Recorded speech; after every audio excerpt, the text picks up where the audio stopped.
आज हम लोग रिएक्शन पढ़ने जा रहे हैं नोबेनिकल रिएक्शन। तो आज की क्लास में हम लोग नोबेनिकल रिएक्शन देखेंगे और उसका मैकेनिज्म देखेंगे क्या होता है। ठीक है, तो नोबेनिकल रिएक्शन में क्या होता है, कोई भी एल्डिहाइड और कीटोन एक्टिवेटेड मिथाइलिन से क्या करता है, रिएक्ट करता है। ठीक है, किसके प्रेजेंस में, कोई भी एमीन बेस के प्रेजेंस में। जैसे यहाँ पे हम लोग यूज़ कर रहे हैं पिपरिडीन का, तो जो हम लोगों को फाइनली जो प्रोडक्ट मिलता है वो एक हम लोग को सब्सटीट्यूटेड ओलेफिन मिलती है। ठीक है, ये हमारी क्या है, ओलेफिन है, और जो क्या है, हाईली सब्सटीट्यूटेड है। ठीक है, तो नोबेनिकल रिएक्शन का जो यूज़ होता है सब्सटीट्यूटेड ओलेफिन के प्रिपरेशन में किया जाता है।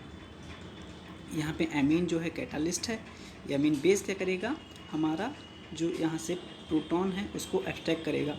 यहाँ पे ये जो CH2 यानी कि यहाँ पे 2 हाइड्रोजन प्रोटॉन होंगे। ठीक है, यहाँ पे क्या होंगे, हम लोग के 2 हाइड्रोजन होंगे, यहाँ पे वो इस तरीके से अटैच होंगे।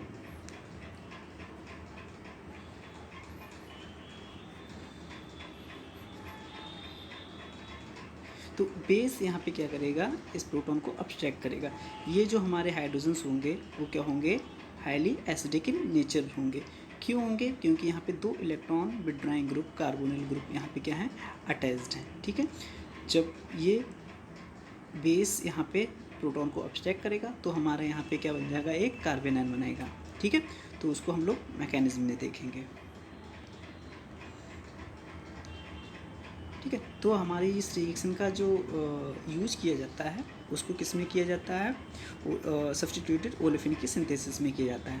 चलिए हम लोग अब आते हैं इसकी मैकेनिज्म पे। मैकेनिज्म क्या कहती है। ठीक है, तो ये है हम लोगों की मैकेनिज्म। इसमें जो स्टेप फर्स्ट है हमारा, उसमें क्या है कि जो हमारा बेस होगा वो यहाँ पे अटैक करेगा और यहाँ से क्या है, हाइड्रोजन यानी कि प्रोटॉन को एब्स्ट्रैक्ट करेगा, और जो हमारी स्पीसीज सिंथेसाइज होगी वो होगी हमारी यहाँ पे कार्बन आयन बनेगा। ये जो स्ट्रक्चर है कार्बन आयन वो क्या है, रेजोनेंस स्टेबलाइज्ड है। ठीक है, ये क्या है, स्टेबलाइज्ड स्ट्रक्चर है, और रेजोनेंस के थ्रू क्या है, ये स्टेबलाइड है। ये हमारा है रेजोनेंस स्टेबलाइज्ड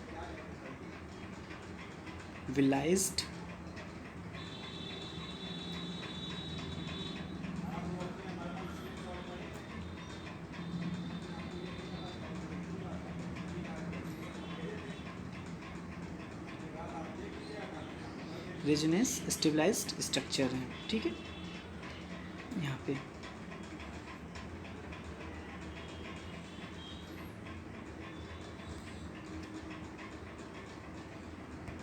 ये हमारा क्या है, रेजोनेंस स्टेबलाइज्ड स्ट्रक्चर है। इसमें जो इलेक्ट्रॉन पेयर इस बॉन्ड पे जाएगा, फिर यहाँ से ये कार्बन और ऑक्सीजन के बीच का जो इलेक्ट्रॉन है कहाँ चला जाएगा, ऑक्सीजन पे चला जाएगा, तो हमको एक रेजोनेंस हाइब्रिड स्ट्रक्चर यहाँ मिलेगा। ठीक है, अब ये इलेक्ट्रॉन क्या है, यहाँ पे इस साइड में भी जा सकता है। ठीक है, तो ये क्या कर सकता है, ये इधर जा सकता है और इस तरीके से ये स्ट्रक्चर बना सकता है। तो ये क्या है, हम लोगों का जो कार्बन आयन है क्या है, हाईली स्टेबल स्पीसीज़ बनाता है। ठीक है, तो बेस अटैक होने के बाद हम लोग को जो स्पीसीज़ मिलती है वो क्या होती है, रेजोनेंस के थ्रू स्टेबलाइज्ड होती है।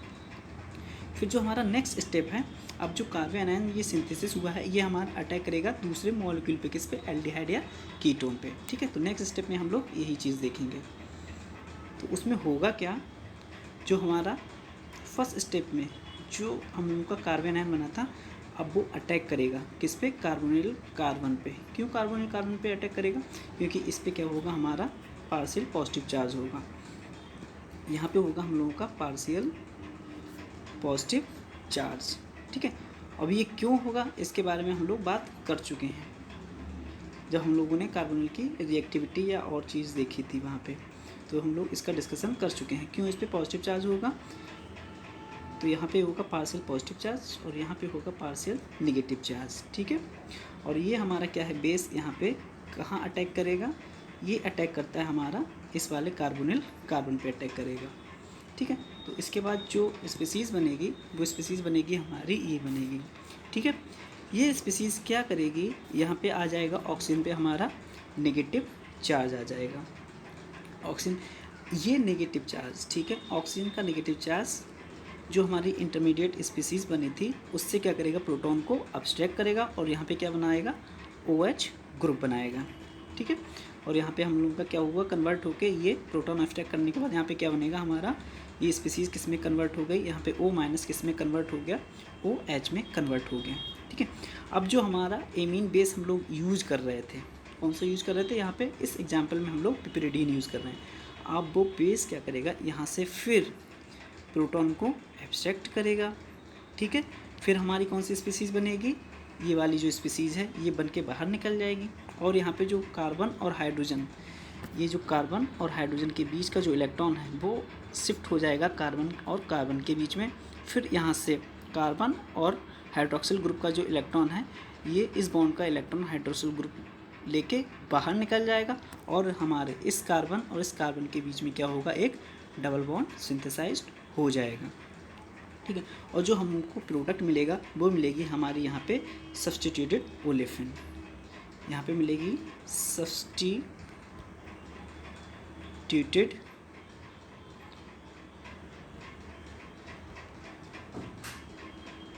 ओलेफिन, ठीक है।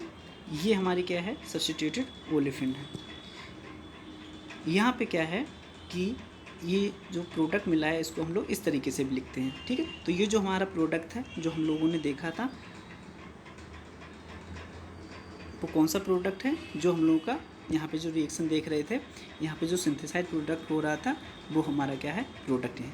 तो ये हम लोगों की नोवेनिकल रिएक्शन हुई और उसकी जो मैकेनिज्म है उसमें कौन कौन से पार्ट इंक्लूड हो रहे हैं, वो यहाँ पे कौन कौन से स्टेप हैं इसमें, वो यहाँ पे हम लोग के लिखे हैं, ठीक है। तो फर्स्ट स्टेप ये है, बेस अटैक करेगा और यहाँ से प्रोटॉन को ले जाएगा और एक कार्बेनाइन स्पीसीज बनाएगी जो कि हमारी क्या है, रेजोनेंस स्टेबलाइज्ड है। अब ये कार्बेनाइन क्या करेगा, अटैक करेगा किस पे, हमारा जो भी एल्डिहाइड है, जो भी कीटोन है यूज़ कर रहे हैं उस पर। इस एग्जाम्पल में हम लोगों ने क्या यूज़ किया, हम लोग यहाँ पे कीटोन ले रहे हैं, ठीक है। अब कीटोन ले रहे हैं तो यहाँ पे क्या करेगा, ये जो बेस है यहाँ से कार्बन पे अटैक करेगा और हमारा क्या बनाएगा, ये स्पीसीज़ बनाएगा। ये स्पीसीज़ प्रोटॉन एब्स्ट्रैक्ट करेगी तो हमारा ये स्पीसीज़ बनेगा। उसके बाद क्या होगा, ये बेस जो है यहाँ से प्रोटॉन फिर एब्स्ट्रैक्ट करेगा और ये बॉन्ड यहाँ शिफ्ट होगा, ये बॉन्ड इलेक्ट्रॉन कहाँ आएंगे, इधर शिफ्ट होंगे और यहाँ से ये OH- इलेक्ट्रॉन लेके निकल जाएगा और हमारा क्या बनाएगा, सब्स्टिट्यूटेड ओलेफिन बनाएगा, ठीक है। तो ये हमारी आज जो रिएक्शन थी वो थी हम लोगों की नोवेनिकल रिएक्शन और उसकी मैकेनिज्म।